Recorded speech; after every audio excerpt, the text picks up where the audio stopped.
que je veux que les Sénégalais comprennent que Macky Sall ne pense pas par lui-même, ne décide pas par lui-même et n'agit pas par lui-même. Il n'en est même pas capable. Macky Sall se fait dicter des lois. Il se fait dicter des comportements et des actes à poser. Mais il le fait quand cela rejoint ses intérêts personnels. Parce que obnubilé par un troisième mandat, si des gens lui parlent de la possibilité de voter une loi contre le terrorisme, il saisit immédiatement l'opportunité. Mais il a son calcul derrière, et je vais y revenir. Qui sont ceux qui soufflent dans l'oreille de Macky Sall? Il faut que les Sénégalais le sachent. Si j'ai commencé par l'exemple britannique, c'est parce que M. Tony Blair, sous couvert de son institut, qui prétend travailler dans le domaine de la gouvernance et dans les domaines de la plateforme digitale e-santé et de l'agriculture, est aujourd'hui un des conseillers privilégiés du gouvernement du Sénégal. Il est très fréquent au Sénégal et à chaque fois, il est reçu par Macky Sall.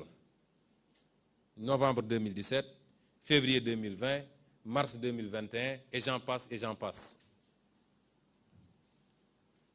Pas plus tard qu'hier, vous avez vu dans la presse qu'il se targuait d'un entretien entre Abdoulaye Diouf Sarr et Tony Blair par vidéoconférence où Abdoulaye Diouf Sarr lui présentait les problèmes qu'on a dans la gestion du Covid et Blair aurait permis de les aider avec des applications développées par l'université d'Oxford, etc., etc.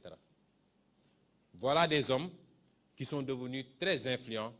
Il y a de manière générale un balai des anciens présidents, des anciens premiers ministres.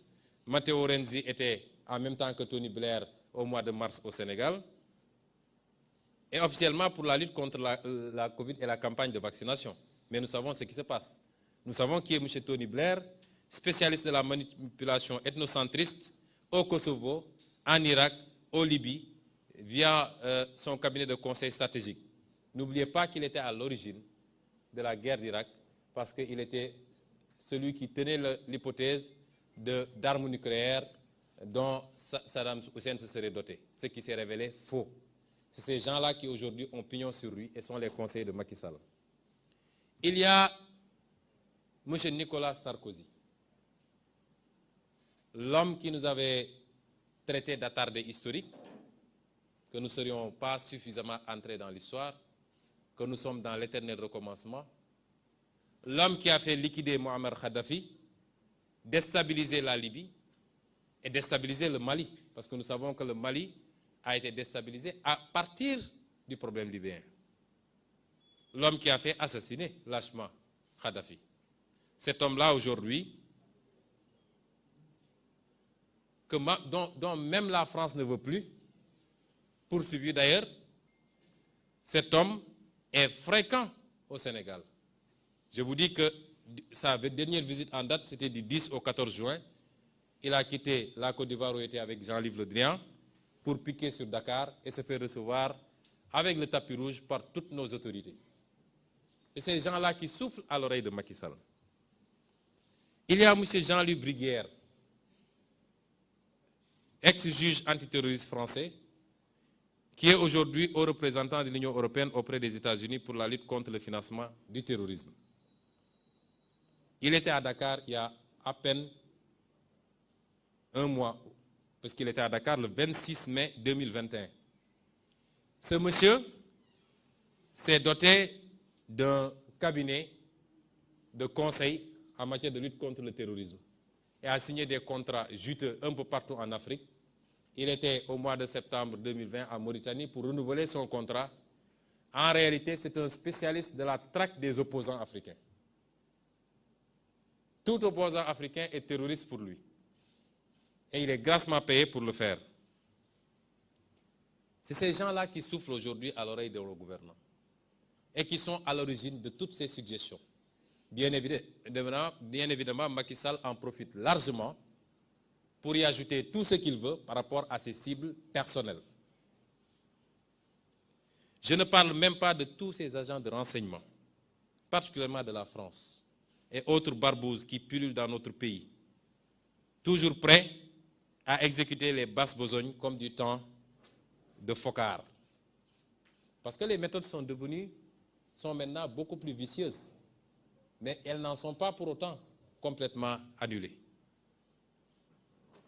Ils n'ont pas pour autant abandonné toutes les vieilles méthodes de liquidation, comme ça a été fait avec les Sankara, les Lumumba, etc. Mais les méthodes sont beaucoup plus vicieuses maintenant. C'est des méthodes de destruction d'opposants par tous les outils modernes que nous connaissons. Aujourd'hui, Macky Sall a ouvert la porte à des sociétés de mercenaires.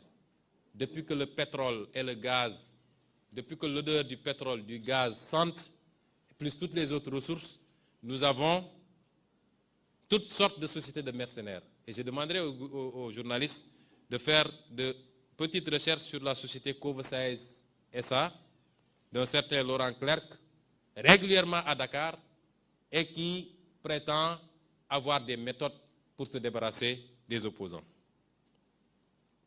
Je dis que nous n'avons pas besoin de toutes ces reliques politiques. Des reliques politiques chez eux, nous n'en avons pas besoin ici.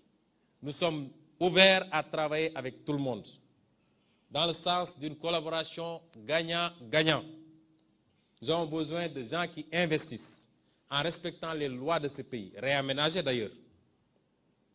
Nous avons besoin des gens qui transfèrent de la technologie.